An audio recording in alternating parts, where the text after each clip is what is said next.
Welcome to Truth in the Dark. Here, we bring you real cases based on verified and credible sources. So, no more waiting, let's dive into the story.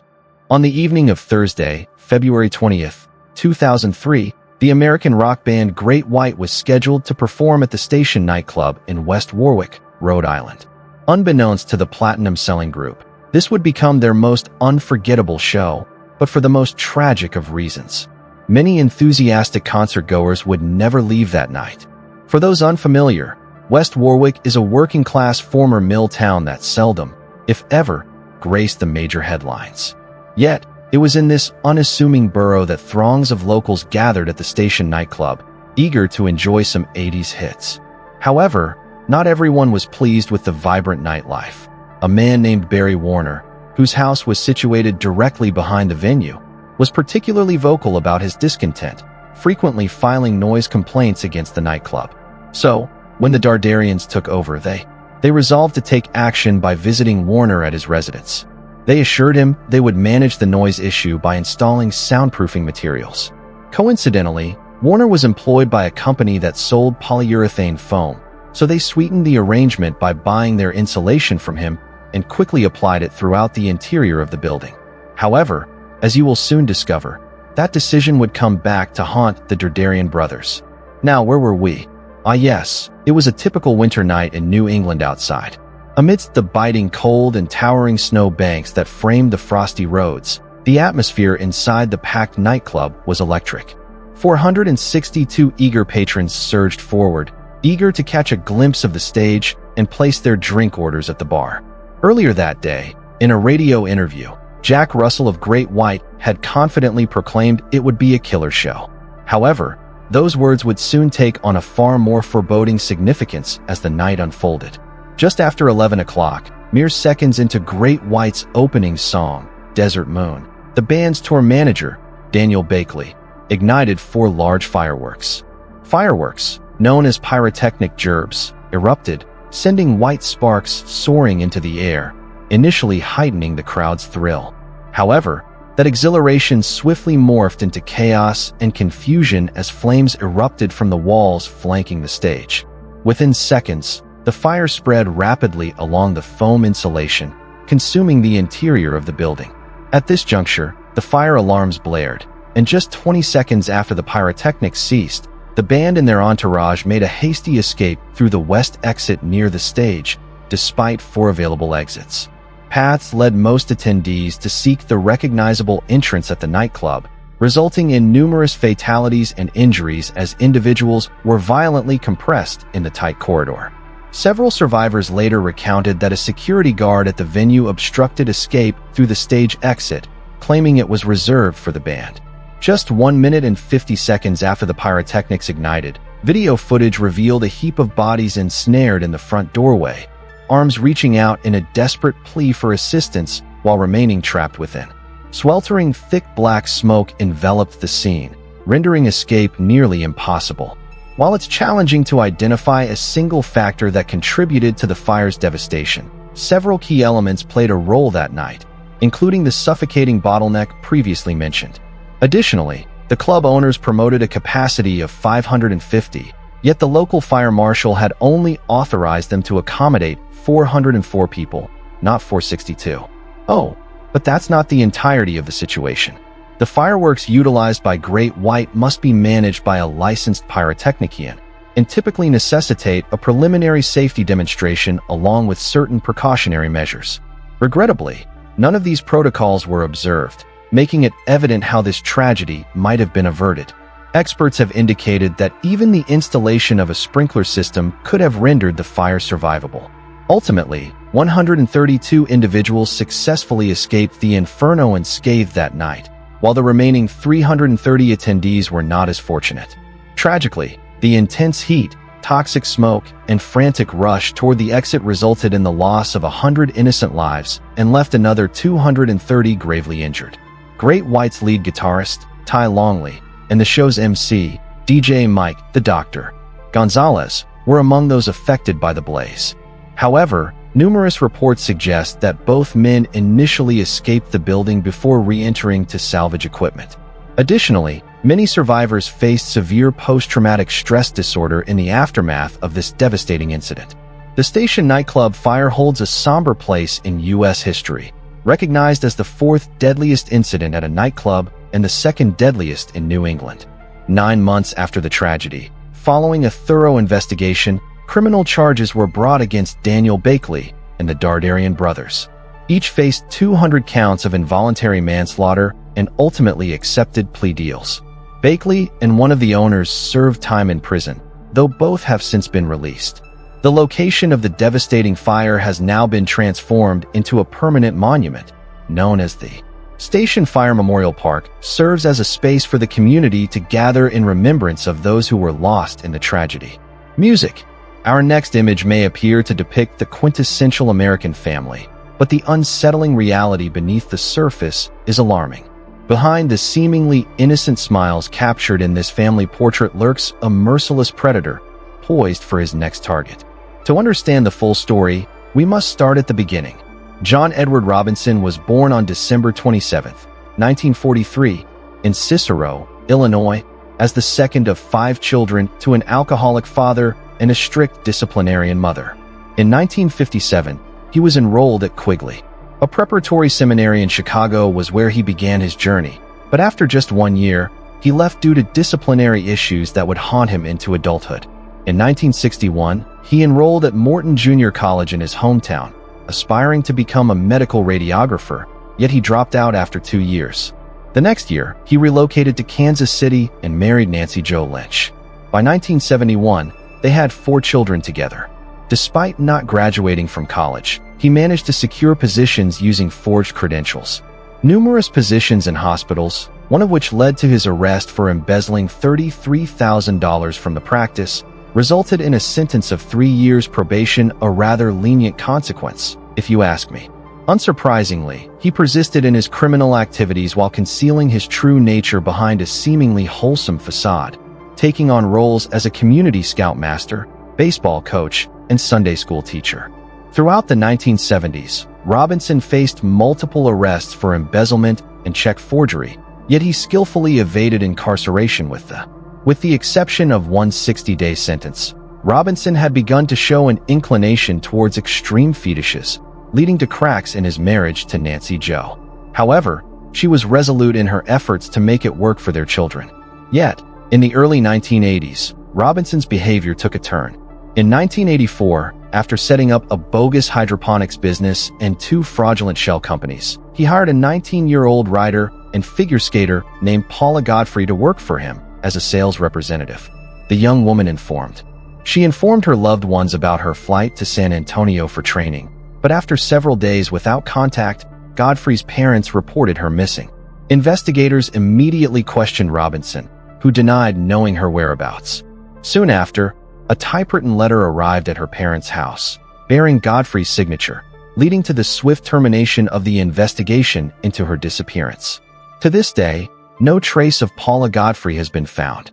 In 1985, Robinson began using the alias John Osborne, and during this period, he encountered 19-year-old Lisa Stacy and her 4-month-old daughter, Tiffany, at a women's shelter named Hope House in Kansas City. A few days later, the con artist contacted his brother and sister-in-law, who had been struggling to adopt a baby. He claimed he had found a baby whose mother had taken her own life. Robinson charged them $5,500 in legal fees for Tiffany's adoption, and in a shocking twist, Lisa Stacy was never seen or heard from again. Now, consider this. The man, dressed in yellow and smiling at the camera, appeared in this cheerful moment. The family photo features John Robinson, and the baby he cradles is Tiffany, the little girl he had just taken from Lisa Stacy, who he is believed to have murdered. Meanwhile, Catherine Clampett, a 27-year-old mother, was employed by Robinson in 1987. Not much is known about her personal life, but she vanished in June of that year, and her missing persons case remains open to this day.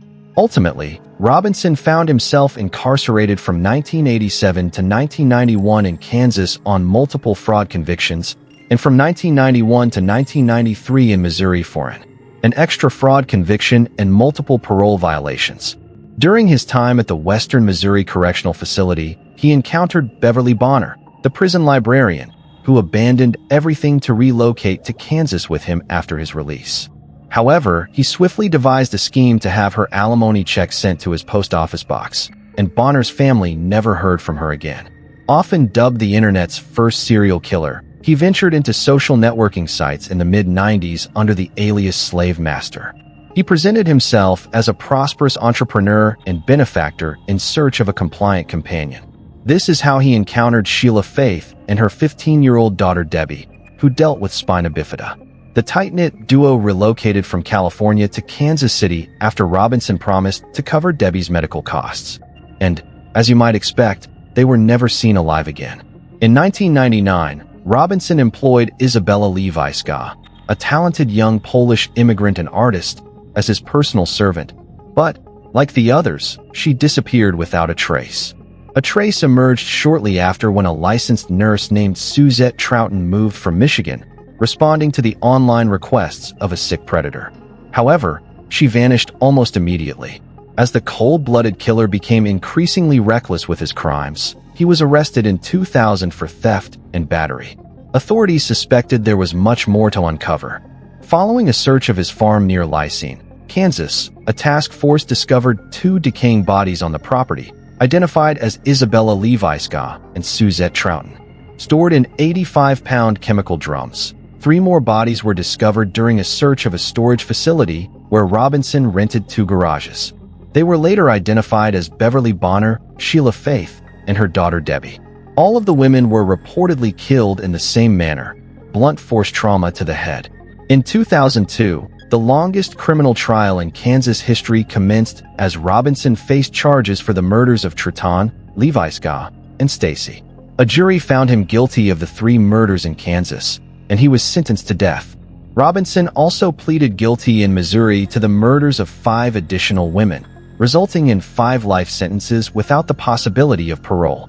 However, both Kansas and Missouri police fear that there are countless undiscovered victims of this deranged individual. As of 2021, he remains on death row at the El Dorado Correctional Facility in Kansas. John Edward Robinson may have managed to deceive those around him into believing he was merely a charming, church-going family man. But after several long decades, justice was served. At last, justice has been served as the truth about the sadistic murderer is unveiled. Tiffany, once a child, has blossomed into a proud mother of boys, standing in solidarity with the women who tragically did not survive their encounters with Robinson. Their memories will eternally resonate in the hearts of those who cherish them. Now, let's delve into another family photo, accompanied by a backstory so chilling it will haunt your thoughts. The dreadful events of this tale unfolded on Christmas Day, orchestrated by none other than the individual at the center of it all. The Lawson family, captured in this old portrait, comprised Charles Davis, Charlie Lawson, his wife Fanny, and their 7 children: Marie, Arthur, Carrie, Maybelle, James, Raymond, and Mary Lou, whose ages spanned from 17 to just 4 months.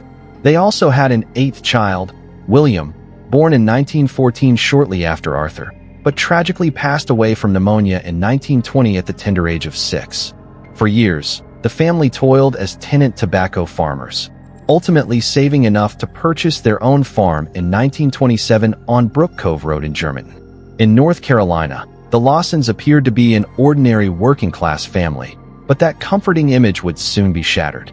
Just 2 weeks before Christmas, Charlie purchased elegant new outfits for his entire family in Winston-Salem, and they posed together for what would become a notorious family portrait. He claimed it was part of a Christmas surprise, a statement that hints at his sinister intentions and has prompted speculation about the premeditated nature of his actions. On the morning of December 25, 1929, Maria rose early to prepare her beloved dessert for the holiday celebration. One she would never get to finish. Meanwhile, Arthur asked his father for shotgun shells to hunt rabbits, but Charlie told him he was all out and deliberately sent his oldest son into town to buy more. Spoiler alert: Charlie had shotgun shells the whole time 16-year-old Arthur was still at the store when he caught wind that something terrible had happened back at home. Charles's brother Elijah and his 2 sons stopped by the farm on their way home from hunting and discovered a brutal scene right there in the tobacco barn. They discovered were 2 young girls, Carrie and Maybelle, shot and bludgeoned to death. Fanny lay on the front porch, where she had been peeling potatoes, lifeless from a single shotgun blast to the chest. Inside, Marie sprawled near the fireplace in a pool of blood. Tragically, the two smallest boys, James and Raymond, tried to hide but met a brutal fate, beaten to death alongside their baby sister, Mary Lou. All the bodies were then deliberately arranged, arms crossed and rocks placed under their heads, as police and curious locals flocked to the scene. On the scene, the search for the missing patriarch commenced, but several hours later, a single shot pierced the crisp, cold air, marking a tragic turn of events. The family's two beagles sprang into action, guiding Arthur and the police directly to his body in the nearby woods. Footprints in the snow surrounding a tree near his body suggested that Charlie had spent hours pacing in a circle before taking his own life. Furthermore, police discovered some peculiar letters addressed to his parents, adding an unsettling layer to the unfolding story. Sources indicate that a crumpled piece of paper contained the phrase, "Blame nobody but I." Several theories have emerged regarding the motive behind the massacre, including a traumatic head injury Charlie suffered just months prior and allegations of abuse within the family. However, an autopsy and brain analysis conducted at Johns Hopkins Hospital revealed no abnormalities. Furthermore, while rumors of potential inappropriate relations between Charlie and Marie persist, confirming any details remains challenging without direct testimony. Those involved in the case have put forth another intriguing theory, that Charlie witnessed organized crime, leading to the murder of him and his family to silence them. This last notion, however, remains uncertain. As it stands, the world may never uncover the true events of that grim Christmas day in 1929. What we do know is that shortly after the murders, Charlie's brother, Marion Lawson, transformed the old farmhouse on Brook Cove Road into a public tourist attraction. The entire Dawson family rests together in a single plot, which holds more than 1,500 graves. Curiosity seekers gathered at the funeral, where the sole survivor of the familicide, Arthur, met a tragic end in his early 30s due to a freak truck accident, leaving behind a wife and 4 children. Over time, the eerie farmhouse was demolished, and the tragedy began to fade from memory. Yet, reports of strange phenomena in the Germantown area continue to emerge, including premonitions, curses, and ghostly encounters, often linked to the sinister actions of Charlie Lawson. Music. Now, let's shift our focus to Joachim George Crow, born in 1933, who was the youngest of 8 children to a miner and a housewife in Zabrze, Poland. Kroll's early years were marked by upheaval. When he was just a few years old, his father was compelled to join the military and was captured during World War II, becoming a prisoner of war in Russia. This led his mother and siblings to relocate to a dilapidated house in North Rhine-Westphalia, West Germany, forever unaware of their father's true fate. While details of his childhood remain sparse, several accounts portray Kroll as a frail, introverted boy, perceived to have low intelligence and struggling with bedwetting. In addition to being beyond a typical age, he exhibited a profound dependence on and attachment to his mother, with whom he resided until her passing in 1955. Kroll was 22 years old at the time, and by all accounts, he simply lost control following her death. Of course, it's hard to pinpoint just one factor in determining what caused him to snap, but there's no denying that several of his early life experiences could have significantly contributed to the development of various psychiatric disorders. In February 1955, Kroll met Hermgard Strell, a 19-year-old. A runaway was viciously assaulted, strangled, and stabbed 4 times in the neck. Her disemboweled body was discovered 5 days later in a barn in Ludenhausen. In June 1959, Kroll targeted his next victim, 24-year-old Clara Frieda Tesmer. She was walking down the road when he attempted to grab her arm, but when she fought back, he struck her in the head before strangling and assaulting her. Heinrich believed a local mechanic was wrongly convicted of the crime and ultimately hanged himself in jail the very next month. This bloodthirsty, a monstrous figure claimed yet another victim when he crossed paths with Manuela, not in the bustling city park of Essen. After taking her life, he desecrated her body, carving gruesome slices from her thighs and buttocks. During this period, he took a brief hiatus from his horrific acts to settle into an apartment and work as a restroom attendant. His neighbors and local children spoke highly of the seemingly innocuous man. However, in April of 1962, he resumed his sinister activities, strangling 13-year-old Petra Geis with her own scarf before committing further atrocities, partially butchering her body. A few months later, 12-year-old Monica Taffel was on her way to school when she suffered a similar fate at the hands of Joachim Kroll. The cruel predator killed her in the same manner he had the others. A man named Walter Quicker was wrongfully arrested for the crime, and while he was later released, he was driven to suicide by the suspicions of his neighbors. Another murder of an adolescent girl named Barbara Bruder took place in 1962, although her body has never been found. In 1965, Kroll claimed his first male victim. In September 1966, the tragic story of 25-year-old Hermann Schmitz unfolded. Ursula Rolling was strangled in Forster Bush Park, and her boyfriend, Adolf Schickel, took his own life after being wrongfully accused of the brutal crime. Just 3 months later, Kroll reached a new low when he assaulted and drowned a 5-year-old girl named Ilona Hark. The most disturbing aspect of these heinous acts is that after each senseless murder, Kroll would prepare and consume the flesh of his victims in a grotesque ritual. A long silence followed in 1966 to 1969, but it was short-lived as he encountered 61-year-old Maria Hedkin during a walk, feeling a familiar sensation wash over him. Kroll then strangled her to death and violated her remains. The following year, Utheron was disembarking from a train when she sensed someone trailing her through the woods leading to her home. She fled but was captured and strangled by Kroll, who left another innocent man, Peter Shea, to bear the consequences. Ultimately, in 1976, after the murder of 10-year-old Karen Topher, Kroll was apprehended during the act of preparing body parts from his latest victim, a 4-year-old girl named Marion Ketter. One might wonder how he was ultimately discovered. It all began when he cautioned a neighbor in his apartment complex, Oscar, against using the shared bathroom on the top floor, claiming the toilet was clogged with entrails. Curiosity piqued. Oscar took it upon himself to investigate and found what looked like butchered remains and blood smeared across the toilet. Acting as a good Samaritan, he promptly contacted the authorities. Investigators quickly moved to question him. Kroll was at his apartment, and the scene shocked everyone when he lifted the lid of his stew pot, revealing a small hand among the carrots and peas. Upon further investigation, police discovered additional human remains in his refrigerator, including those of the missing little girl. Finally, in July 1976, Kroll was incarcerated, never once resisting arrest or claiming innocence. Instead, he brazenly admitted to cooking his victims to save on grocery costs. His cooperation was unsettling, as illustrated in this haunting image. He had no hesitation in reenacting his crimes for the police, demonstrating precisely how he would overpower his victims. Despite confessing to 13 murders and 1 attempted murder over the past 2 decades, he was only charged with 8 murders and 1 attempted murder based on the evidence. Kroll received a life sentence in 1982, but in 1991, he succumbed to a heart attack in the prison of Rheinbach. Our final photo highlights the significant dangers associated with being a true daredevil and the precautions that should never be disregarded. Throughout the years, many thrill seekers have tried to navigate the tumultuous waters of Niagara Falls, but few tales resonate like that of Robert Overacker.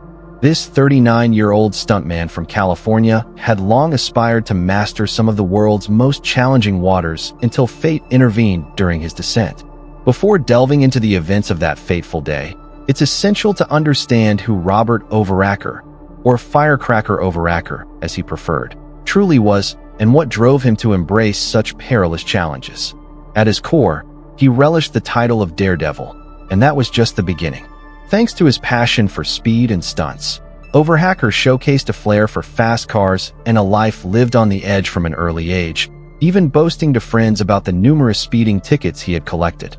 It was only natural that he would attend stunt school, race stock cars, and sell foreign cars for a living. By his late 30s, Robert Overacker had encountered more than his share of thrills, including a dramatic collision with another car just 10 days before his final stock car race attempt. At Niagara Falls, witnesses reported that he promptly climbed out of the car's window, stood on the hood, and performed his own version of a victory dance for the excited crowd. If that doesn't illustrate his passion for being in the spotlight, I don't know what does.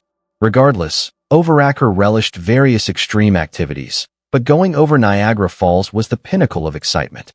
About a year prior to this daring feat, he visited the offices of the Niagara Parks Commission to seek a permit for the stunt. However, he was swiftly rebuffed by receptionist Mary K. Morocco, who remembered his relentless pursuit. Oh boy, was she ever right. Not allowing one refusal to deter him, Overhacker then approached George Bailey, the communications director for the Niagara Parks Commission. After one meeting and 2 lengthy phone conversations, Bailey also denied him the permit, expressing concern over the use of a parachute given the intensity of the winds over the falls. Additionally, the director confessed to feeling uneasy about Overhacker's evident determination. With an absence of fear regarding the potentially dire outcomes from their final exchange, Bailey recalls expressing a hope not to encounter any negative news about Overhacker in the papers. Overhacker departed without uttering another word, and this thrill-seeker pressed on, resolute in transforming this aspiration into reality not solely for personal gain, but for a noble cause. Overhacker's ambition to generate a stir in the media transcended the mere addition of another death-defying achievement to his growing list of accomplishments. He aimed to leverage this esteemed platform to shed light on the pressing issue of homelessness. With that goal in mind, the determined stuntman embarked on 2 journeys to the Canadian Falls alongside his brother, Michael Zurich, and his close friend, Christopher Yeoman. However, on both occasions, they managed to dissuade him from attempting the daring feat, according to Niagara Parks police officer Jennifer L. Homan.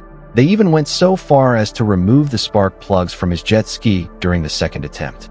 Nonetheless, Zurich and Yeoman completed the final cross-country trek with Overhacker. To provide assistance should anything occur on October 1, 1995, the trio made their way to Niagara Falls, armed with a jet ski emblazoned with the phrase, "Save the Homeless." Mere hours before he took to the water, Overhacker recorded a message outlining his intentions, expressing, "The homeless situation and the way things are unfolding in this country is something that must be addressed. I'm going to venture out there and give it my all to see if we can effect change in the United States." At approximately 12:35 p.m., Overhacker entered the Niagara River. At the Canadian Niagara Power Plant, he began his descent towards the breathtaking falls, intending to use a rocket-propelled parachute at the edge to ensure a safe landing in the river below. However, tragedy struck. As a crowd of eager onlookers, including his brother and friend, watched in anticipation, he plunged over the majestic Horseshoe Falls, plummeting 180 feet to his demise. Unbeknownst to him, the parachute had never been secured to his body, rendering it useless as it fell away from him. When he was deployed, he hadn't packed the device himself prior to the stunt and was completely unaware of the critical mistake. Tragically, some spectators initially believed he had survived due to his movements in the water, but it was later revealed that the strong rapids were merely creating the illusion of life. Robert Overhacker was eventually retrieved from the tumultuous current by the renowned tour boat made of the mist and transported to Niagara General Hospital, where he was pronounced dead. Regardless, Robert Overhacker, a true icon, passed away while pursuing his passion. That day, we salute his adventurous spirit.